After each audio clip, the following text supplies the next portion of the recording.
Good morning dear students. Class 9th subject Punjabi. बेटा अज आपां साहित्य किरना का फर्स्ट चैप्टर करांगे। साहित्य किरना बुक दे जिहड़ी थोड़ी ओहदा फर्स्ट चैप्टर है फरीदा जे तू अकल लतीफो, जिसके लेखक का नाम की है बाबा फरीद। इस विच की है पहला बेटा बाबा फरीद जी की जीवन और शख्सियत और रचना बारे दिता गया है, जिस विच उन्हां दा जन्म कदों होया इस बारे है अते उन्हां दीयां रचनावां हन अते उन्हां दा देहांत होया अते उन्हां ने किन्ने श्लोक किन्ने शब्दां दी रचना कीती, ये सारा कुछ है। बाबा फरीद जी पंजाबी के प्रसिद्ध सूफी कवि सन। आप सूफी कावधारा के मोढी सन। पंजाबी सूफी कावधारा का मोढी कौन सी? बाबा फरीद। पंजाबी कविता का इसनूं पितामा भी कहा जाता है। सो मेरे क्वेश्चन भी आ सकता है बेटा, पंजाबी कविता का पितामा किसनूं कहा जाता है? बाबा फरीद। बाबा शेख फरीद जी का जन्म 1173 ईस्वी में पिंड खोतवाल जिला मुल्तान विखे होया। इन्हां दे पिता जी का नाम की सी? सुलेमान। माता का नाम मरियम, जो बहुत नेक और धार्मिक ख्यालों वाली इस्त्री सी। उन्होंने बचपन तो ही अल्लाह की बंदगी की लगन लाई सी। आपने वड्डे वडेरे अफगानिस्तान के शाही खानदान नाल संबंध रखते सन। इन्होंने मुढ़ली सिक्ख्या कितों प्राप्त की? पिंड की मसीत विचों। फिर उच्च विद्या लई आप मुल्तान चले गए। उत्थे आपका मेल प्रसिद्ध सूफी खवाजा कुतुबुद्दीन बख्तियार काकी जी नाल होया अते उन्हां दे आप मुरीद बन गए। काकी जी के चलाने मगरों उन्हां दी गद्दी ते आप विराजमान हो गए। आप अजोधन ना टिके। इस थां तो नाम मगरों आप पाकपटन पै गया। इत्थे ही 1266 ईस्वी 93 साल की उम्र में आप अल्लाह नूं प्यारे हो गए। बचपन तो ही आप शरण के बहुत पावन सन। आपने सारी जिंदगी परमात्मा का भजन सिमरन करदियां गुजारी। आप बेहद साऊ सुभाਅ के मालक सन। फरीद जी ने फारसी, लैंदी और पंजाबी भाषा में रचना की। आपने 112 श्लोक और 4 शब्द श्री गुरु ग्रंथ साहिब में दर्ज किए हैं। नाशवंता, निमरता, गुरु की शरण, रब की रजा में रहना, प्रभु प्रेम, दरवेशी जीवन, संजमता, आपे की स्वै पड़चोल करना आपकी रचना के प्रमुख विषय हैं। इन्हां दी कविता किहड़ी है बेटा? फरीदा जे तू अकल लतीफो। फरीदा जे तू अकल लतीफो, काले लिखो ना लेख, अपने गिरवान मही सिर नीवा करके देख। पहला की आएगा बेटा? प्रसंग। जिवें कि तुहानूं पता ही आप प्रसंग किवें लिखते हैं। ये काव टोटा, ये श्लोक बाबा फरीद जी के द्वारा लिखा गया है, जो साहित्य किरना पाठ पुस्तक विचों फरीदा जे तू अकल लतीफो श्लोक के सिरलेख हेठ दर्ज है। इस विच बाबा फरीद जी ने की उपदेश दिता है कि वह अपने ज्ञान की सही वरतों करे, कि जो मनुख है, जो इंसान है, उसनों अपने ज्ञान की सही वरतों करनी चाहिए है। सानू दूजियां की चुगली नहीं करनी चाहिए, दूजियां की निंदिया नहीं करनी चाहिए। सानू अपने अवगुणों की स्वै पड़चोल करनी चाहिए है। सानू अपने अंदर देखना चाहिए है कि साडे अंदर किन्ने अवगुण हैं। इस तो बाद की है बेटा? व्याख्या। इस श्लोक में फरीद जी की है सूझवान मनुख नूं उपदेश दिंदे होए की कहते हैं? कहते हे व्यक्ति, तू सूझवान ताही है। फरीदा जे तू अकल लतीफो, काले ना लिख लेख। की कहता?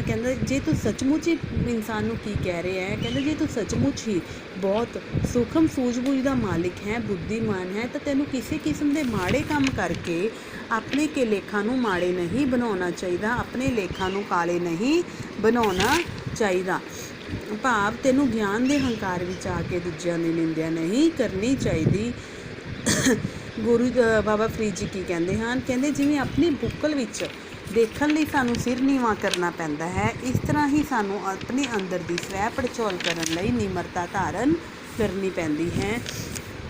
जे व्यक्ति अपने अंदर की स्वै पड़चोल करेगा तो तेनों पता लग जाएगा कि तू भी अवगुणों नाल भरिया होया है।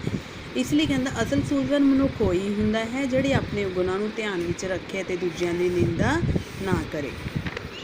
जंगल जंगल क्या पवी, बनी कंडा मोड़िए, बसी रब रिहालिए, जंगलों क्या ढूंढिए। प्रसंग बेटा सेम आ जाएगा। इहदे विच फरीद जी की कहते हैं? कहता हे मनुख, हे इंसान, तू परमात्मा नूं जंगलों में क्यों लभ रहा? फरीदा जंगल जंगल क्या भवी, कि तू की परमात्मा नूं तू जंगलों में क्यों लभ रहा है? क्यों जंगलों में भटक रहा है? क्यों जंगलों के कंडियां नूं तू लिताड़ रहा है? क्यों रब की प्राप्ति लिए ये तेरे सारे यतन की हैं? व्यर्थ हैं। बसी रब ख्यालीए, असल विच रब कित्थे बसदा है?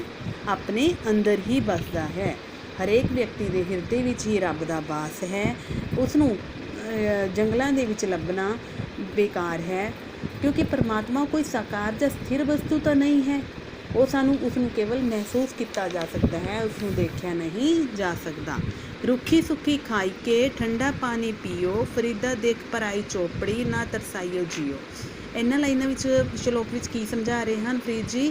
ਕਹਿੰਦੇ ਤੈਨੂੰ ਸਾਦਾ ਭੋਜਨ ਖਾ ਕੇ, ਜੋ ਤੈਨੂੰ ਪਰਮਾਤਮਾ ਨੇ ਸਾਦਾ ਭੋਜਨ ਦਿੱਤਾ ਹੈ ਉਹਨੂੰ ਖਾ ਕੇ ਉਸਦਾ ਸ਼ੁਕਰਗੁਜ਼ਾਰ ਕਰਨਾ ਚਾਹੀਦਾ ਹੈ। ਰੋਟੀ ਖਾ ਕੇ ਠੰਡਾ ਪਾਣੀ ਪੀ ਲੈਣਾ ਚਾਹੀਦਾ ਹੈ, ਆਨੰਦ ਪ੍ਰਾਪਤ ਕਰਨਾ ਚਾਹੀਦਾ ਹੈ। ਸਾਨੂੰ ਕਿਸੇ ਦੀ ਬੇਗਾਨਿਆਂ ਦੀ ਚੋਪੜੀ ਰੋਟੀ ਵੇਖ ਕੇ ਆਪਣਾ ਮਨ ਦੁਖੀ ਨਹੀਂ ਕਰਨਾ ਚਾਹੀਦਾ, ਕਿਉਂਕਿ ਸਾਡੇ ਵਿੱਚ ਸਬਰ, ਸੰਤੋਖ, ਸਹਿਨਸ਼ੀਲਤਾ ਦੀ ਭਾਵਨਾ ਹੋਣੀ ਚਾਹੀਦੀ ਹੈ, ਨਾ ਕਿ ਈਰਖਾ ਦੀ। ਵੀਰਾ ਵੀਰਾ ਆਖੀਏ ਵੀਰਾ ਤੂੰ ਸੁਲਤਾਨ, ਵੀਰਾ ਜਿਤ ਤਨ ਵੀਰੋ ਨਾ ਉਪਜੇ ਸੋ ਤਨ ਜਨ ਮਸਾਨ। ਇਸ ਸ਼ਲੋਕ ਵਿੱਚ ਫਰੀਦ ਜੀ ਕੀ ਕਹਿੰਦੇ ਹਨ?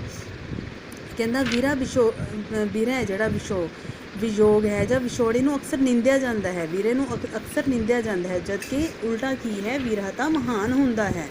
ਵੀਰਾ ਕੀ ਹੁੰਦਾ ਹੈ? ਮਹਾਨ ਹੁੰਦਾ ਹੈ, ਕਿਉਂਕਿ ਆਪਣੇ ਦਾ ਵਿਛੋੜਾ ਅਸਹਿ ਹੁੰਦਾ ਹੈ। ਜਦੋਂ ਸਾਨੂੰ ਕਿਸੇ ਨੂੰ ਸਾਡੇ ਅੰਦਰ ਕਿਸੇ ਦੇ ਮਿਲਾਪ ਦੀ ਤਾਂਘ ਤੇਜ਼ ਹੁੰਦੀ ਹੈ, ਹਰ ਵਕਤ ਆਪਣਿਆਂ ਦੀ ਯਾਦ ਆਉਂਦੀ ਹੈ, ਤਾਂ ਸਾਡੇ ਅੰਦਰ ਪਰਮਾਤਮਾ ਨੂੰ ਯਾਦ ਕਰਨਾ ਅਤੇ ਉਸ ਨੂੰ ਮਿਲਣ ਦੀ ਤਾਂਘ ਹੋਣਾ ਅਤੇ ਉਸ ਲਈ ਬੇਚੈਨ ਰਹਿਣਾ ਕਿਸੇ ਨਾਲੋਂ ਘੱਟ ਨਹੀਂ ਹੁੰਦਾ। ਇਸ ਲਈ ਵੀਰਾ ਕੀ ਹੈ? ਸੁਲਤਾਨ ਹੈ, ਮਹਾਨ ਹੈ। ਜਿਸ ਨੂੰ ਕਹਿੰਦਾ ਵੀਰਾ ਨਸੀਬ ਨਹੀਂ ਹੁੰਦਾ, ਉਹ ਸਰੀਰ ਕਿਹਦੇ ਵਾਂਗ ਹੈ? ਮੁਰਦੇ ਵਾਂਗ ਹੈ। ਉਹ ਸਰੀਰ ਮੁਰਦੇ ਵਾਂਗ ਹੈ, ਕਿਉਂਕਿ ਉਸ ਵਿੱਚ ਆਪਣਿਆਂ ਦਾ ਅਹਿਸਾਸ, ਉਸ ਨੂੰ ਪ੍ਰਾਪਤ ਕਰਨ ਦੀ ਤਲਬ ਨਹੀਂ ਹੁੰਦੀ, ਤਾਂ ਉਹ ਸਰੀਰ ਕੀ ਹੈ? ਮੁਰਦੇ ਦੇ ਸਮਾਨ ਹੈ। ਫਰੀਦਾ ਚਾਰ ਗਵਾਇਆ ਹੰਡ ਕੇ, ਚਾਰ ਗਵਾਇਆ ਸਮੀ, ਲੇਖਾ ਰੱਬ ਮੰਗੇਸੀਏ ਤੂੰ ਆਹੋ ਕਰੀ ਕਮੀ। ਇਹਨਾਂ ਲਾਈਨਾਂ ਵਿੱਚ ਫਰੀਦ ਜੀ ਕੀ ਕਹਿੰਦੇ ਹਨ? ਕਹਿੰਦਾ ਮਨੁੱਖ ਦੁਨੀਆ ਦੇ ਵਿੱਚ ਆ ਕੇ ਦੁਨਿਆਵੀ ਮੋਹ ਮਾਇਆ ਵਿੱਚ ਲੱਗ ਜਾਂਦਾ ਹੈ, ਦੁਨਿਆਵੀ ਮੋਹ ਮਾਇਆ ਵਿੱਚ ਗ੍ਰਸਤ ਹੋ ਜਾਂਦਾ ਹੈ।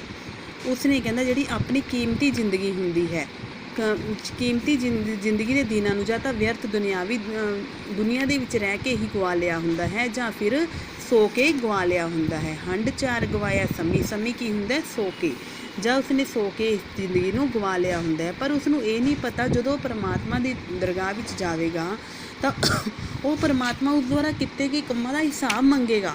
ਤਾਂ ਜਦੋਂ ਕੰਮਾਂ ਦਾ ਹਿਸਾਬ ਮੰਗੇਗਾ ਤਾਂ ਕੀ ਕਹੇਗਾ ਕਿ ਤੈਨੂੰ ਮੰਗਣਾ ਹੈ ਤਾਂ ਮੈਂ ਤੈਨੂੰ ਦੁਨੀਆ ਵਿੱਚ ਕਿਹੜੇ ਕੰਮ ਲਈ ਭੇਜਿਆ ਸੀ ਤੇ ਤੂੰ ਕਿਹੜੇ ਕੰਮ ਕਰਦਾ ਰਿਹਾ ਹੈ। ਭਾਵ ਪਰਮਾਤਮਾ ਨੇ ਹਰੇਕ ਜੀਵ ਨੂੰ ਦੁਨੀਆ ਦੇ ਵਿੱਚ ਚੰਗੇ ਕੰਮ ਕਰਨ ਲਈ, ਨੇਕੀ ਦਾ ਪਸਾਰਾ ਕਰਨ ਲਈ ਭੇਜਿਆ ਹੈ, ਪਰਮਾਤਮਾ ਦਾ ਗੁਣਗਾਨ ਕਰਨ ਲਈ ਭੇਜਿਆ ਹੈ। ਉਹ ਜੀਵ ਦੁਨੀਆ ਵਿੱਚ ਆ ਕੇ ਝੂਠੀ ਪ੍ਰੇਮ, ਸੰਸਾਰਿਕ ਮੋਹ ਮਾਇਆ ਵਿੱਚ ਪੈ ਜਾਂਦਾ ਹੈ ਅਤੇ ਉਸ ਪਰਮਾਤਮਾ ਨੂੰ ਤਾਂ ਮਨੋਂ ਹੀ ਦੂਰ ਕਰ ਦਿੰਦਾ ਹੈ। ਇਸ ਲਈ ਉਸ ਦੁਨੀਆ ਵਿੱਚ ਰਹਿ ਕੇ ਪਰਮਾਤਮਾ ਨੂੰ ਹਮੇਸ਼ਾ ਯਾਦ ਰੱਖਣਾ ਚਾਹੀਦਾ ਹੈ। ਬੁੱਢਾ ਹੋਇਆ ਸ਼ੇਖ ਫਰੀਦ ਕੰਬਣ ਲੱਗੀ ਦੇ, ਜੇ ਸੋ ਭਰਿਆ ਜੀਵਨਾ ਵੀ ਤਨ ਹੋ ਸਿੱਖੇ। ਇਸ ਸ਼ਲੋਕ ਵਿੱਚ ਫਰੀਦ ਜੀ ਕੀ ਕਹਿੰਦੇ ਹਨ? ਜਦੋਂ ਕਹਿੰਦਾ ਮਨੁੱਖ ਬਜ਼ੁਰਗ ਹੋ ਜਾਂਦਾ ਹੈ, ਉਸਦਾ ਸਰੀਰ ਕੀ ਹੋ ਜਾਂਦਾ ਹੈ? ਕੰਬਣ ਲੱਗ ਜਾਂਦਾ ਹੈ। ਉਹਦਾ ਸਰੀਰ ਬੁੱਢਾ ਹੋ ਜਾਂਦਾ ਹੈ, ਸਰੀਰ ਕੰਬਣ ਲੱਗ ਜਾਂਦਾ ਹੈ। ਉਸਦੇ ਸਰੀਰ ਵਿੱਚ ਪਹਿਲਾਂ ਵਾਂਗ ਜਵਾਨ ਅਤੇ ਤਾਕਤ ਵਾਲਾ ਨਹੀਂ ਰਹਿੰਦਾ। ਜਿਉਂ-ਜਿਉਂ ਕਹਿੰਦਾ ਸਾਡੀ ਉਮਰ ਵੱਡੀ ਹੁੰਦੀ ਜਾਂਦੀ ਹੈ, ਤਿਉਂ-ਤਿਉਂ ਸਾਡਾ ਸਰੀਰ ਕਮਜ਼ੋਰ ਹੁੰਦਾ ਜਾਂਦਾ ਹੈ, ਢਲਦਾ ਜਾਂਦਾ ਹੈ। ਅਖੀਰ ਇਸਨੇ ਤਾਂ ਇੱਕ ਦਿਨ ਮਿੱਟੀ ਹੋ ਹੀ ਜਾਣਾ ਹੈ। ਭਾਵੇਂ ਕੋਈ 100 ਸਾਲ ਜੀ ਲਵੇ, ਸਰੀਰ ਨੇ ਤਾਂ ਆਖਰ ਇੱਕ ਦਿਨ ਮਿੱਟੀ ਵਿੱਚ ਹੀ ਮਿਲਣਾ ਹੈ। ਕਦੇ ਕਿਸੇ ਨੇ ਇੱਥੇ ਸਥਿਰ ਨਹੀਂ ਰਹਿਣਾ। ਇੱਥੇ ਸਥਿਰ ਰਹਿਣ ਵਾਲਾ ਸਿਰਫ ਉਹ ਇੱਕ ਪਰਮਾਤਮਾ ਹੈ, ਇੱਕ ਪ੍ਰਭੂ ਹੈ। ਥੈਂਕ ਯੂ ਬੇਟਾ, ਹੈਵ ਅ ਨਾਈਸ ਡੇ।